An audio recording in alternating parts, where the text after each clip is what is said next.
Om Swastiastu. Perkenalkan, kami dari kelompok 4. Di sini kami akan mempresentasikan materi mengenai dasar perilaku kelompok. Namun sebelum kami mempresentasikan materi, izinkan kami memperkenalkan diri.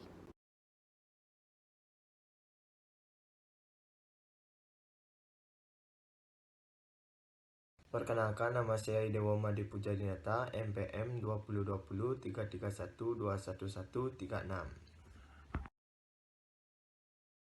Perkenalkan, nama saya Maria Sintia Striani, NPM 2020-33-12-11-58. Perkenalkan, nama saya Iris Sabapulu, NPM 2020-33-12-11-62. Perkenalkan, nama saya Niputu Erika Susanti, NPM 2020-33-12-1164. Perkenalkan, nama saya Nimade Ayu Rizka Devianti, NPM 2020-33-12-1166.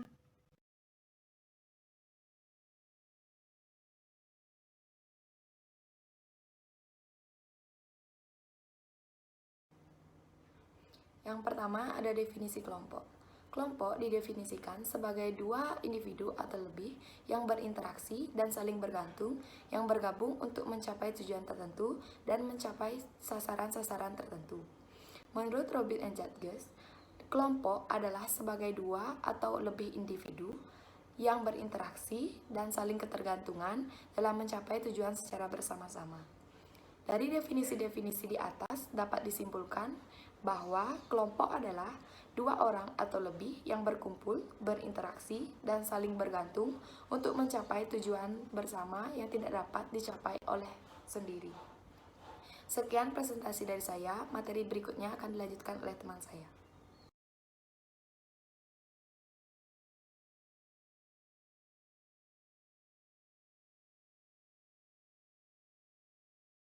Baik, selanjutnya di sini saya akan menjelaskan tentang klasifikasi kelompok. Klasifikasi kelompok dapat dibedakan menjadi dua, yaitu yang pertama kelompok formal.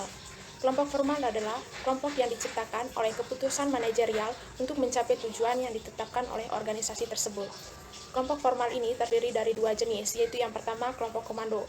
Kelompok komando ditetapkan oleh badan organisasi. Kelompok tersebut terdiri atas bawahan yang melapor langsung kepada seorang penyelia tertentu.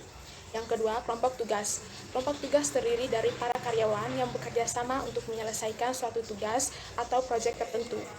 Selanjutnya, kelompok informal. Kelompok informal adalah pengelompokan orang-orang secara alamiah dalam suatu situasi kerja sebagai tanggapan terhadap kebutuhan sosial.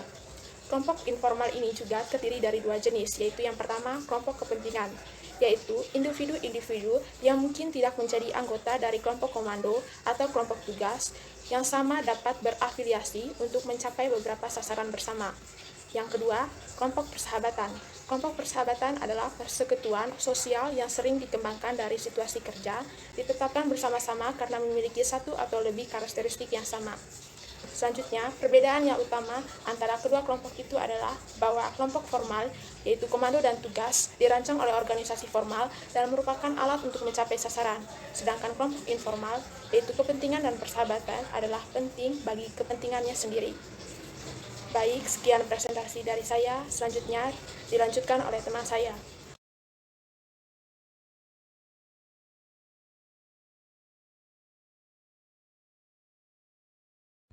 Tahap-tahap dalam pengembangan kelompok. Yang pertama, model 5 tahap. Tahap ini mencirikan kelompok yang berjalan melalui tahapan yang unik, yaitu yang pertama, membentuk. Digolongkan sebagai sejumlah besar ketidakpastian mengenai tujuan, struktur, dan kepemimpinan kelompok. Tahap ini akan selesai ketika para anggota mulai berpikir bahwa dirinya sendiri sebagai bagian dari sebuah kelompok. Yang kedua, mempeributkan. Mempeributkan adalah salah satu konflik intrakelompok. Terdapat konflik tentang siapa yang akan mengendalikan kelompok. Ketika tahap ini selesai, akan terdapat suatu hierarki kepemimpinan yang relatif jelas di dalam kelompok. Yang ketiga, menyusun norma. Adanya rasa identitas kelompok yang kuat dan persahabatan. Tahap ini selesai ketika struktur kelompok mengeras dan kelompok telah berasimilasi serangkaian umum mengenai apa yang Definisikan perilaku anggota yang benar. Yang keempat, mengerjakan. Struktur pada poin ini sepenuhnya fungsional dan diterima. Energi kelompok telah berpindah dari mengenal dan memahami satu sama lain hingga mengerjakan tugas yang ada. Yang kelima, membubarkan. Membubarkan adalah mengakhiri kegiatan dan mempersiapkan diri untuk pembubaran.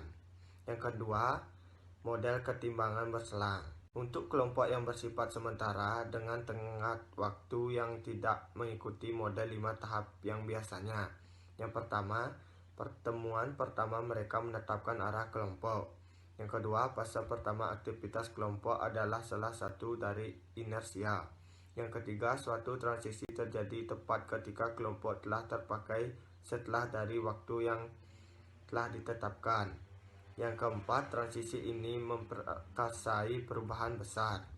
Yang kelima, fase kedua dari inersia mengikuti transisi. Yang keenam, pertemuan akhir kelompok dicirikan oleh aktivitas.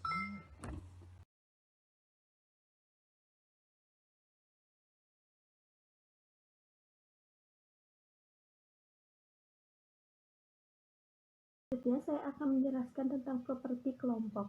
Properti kelompok dibagi menjadi 6 bagian, yaitu yang pertama ada peran. Peran merupakan suatu rangkaian pola perilaku yang diharapkan yang dikaitkan dengan seseorang yang menduduki posisi tertentu dalam unit sosial. Persepsi peran, sudut pandang individu mengenai bagaimana dia seharusnya bertindak dalam situasi tertentu. Yang kedua ada norma. Norma adalah standar perilaku yang diterima di dalam kelompok dan berlaku di antara para anggota kelompok.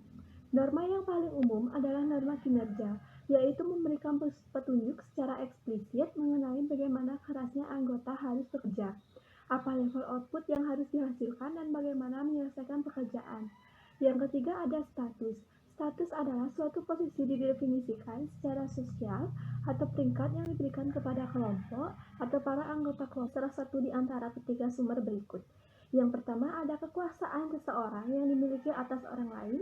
Yang kedua, kemampuan seseorang untuk memberikan kontribusi bagi tujuan kelompok. Dan yang terakhir ada karakteristik pribadi individu.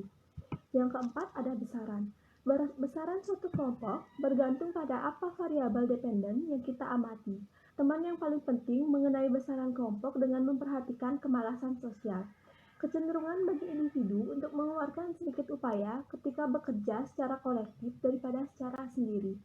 Cara mencegah kemalasan sosial diantaranya yang pertama, menetapkan tujuan, yang kedua, meningkatkan kompetisi intra-kelompok, dan yang terakhir ada kontribusi kelompok. Yang kelima ada kekompakan. Setiap kelompok memiliki kekompakan yang berbeda, di mana kekompakan merupakan keadaan yang mana anggota tertarik satu sama lain dan termotivasi untuk tetap bertahan di dalam kelompok.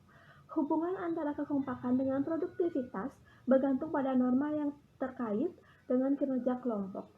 Jika norma kualitas, output, dan kerjasama dengan para pihak luar tinggi, suatu kelompok yang kompak akan menjadi lebih produktif daripada kelompok yang kurang kompak. Langkah untuk mendorong kekompakan kelompok yaitu yang pertama, membuat kelompok menjadi lebih kecil, yang kedua, mendorong perjanjian dengan tujuan kelompok, dan yang terakhir, meningkatkan waktu yang dihabiskan bersama-sama. Akhir yang keenam ada keragaman. Keragaman terlihat untuk meningkatkan konflik kelompok, terutama dalam tahap awal masa jabatan kelompok, yang mana seringkali menurunkan moral kelompok. Efek samping dalam tim yang beragam adalah lini kesalahan, yaitu divisi yang dipandang membagi kelompok menjadi dua atau lebih subkelompok yang didasarkan pada perbedaan individu, misalnya jenis kelamin, ras, umur, pengalaman, kerja, dan pendidikan. Lini kesalahan yang didasarkan pada perbedaan keterampilan, pengetahuan, dan keahlian dapat memberikan manfaat ketika kelompok-kelompok dan budaya organisasi yang menekankan kuat pada hasil.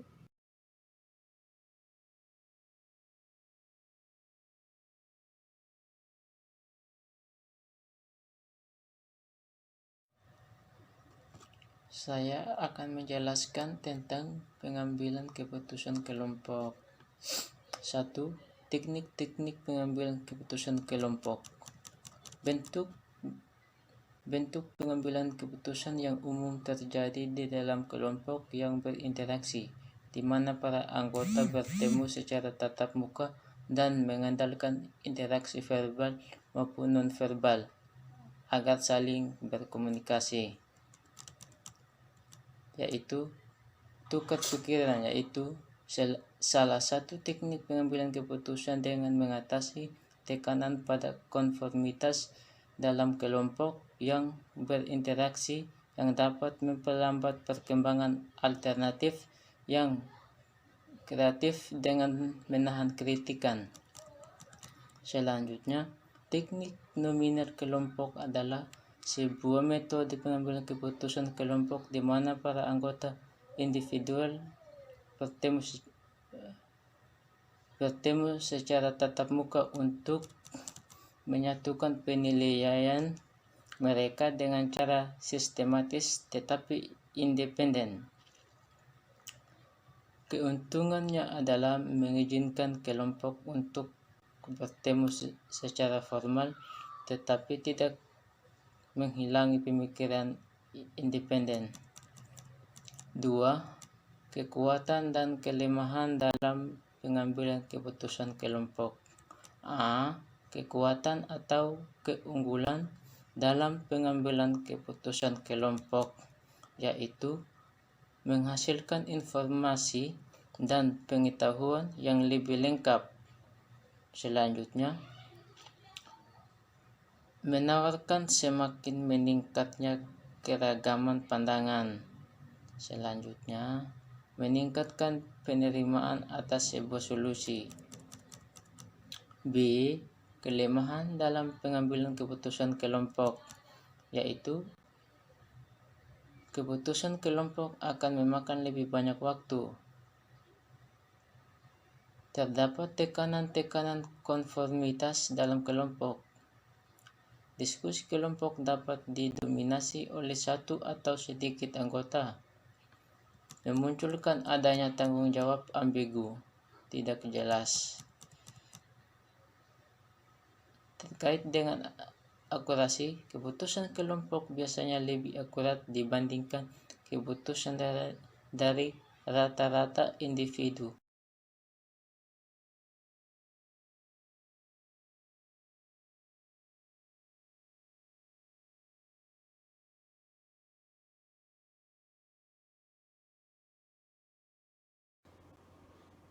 Baik, sekian presentasi dari kelompok kami. Akhir kata kami ucapkan terima kasih dan Paramasanti. Om Santi Santi Santi Om.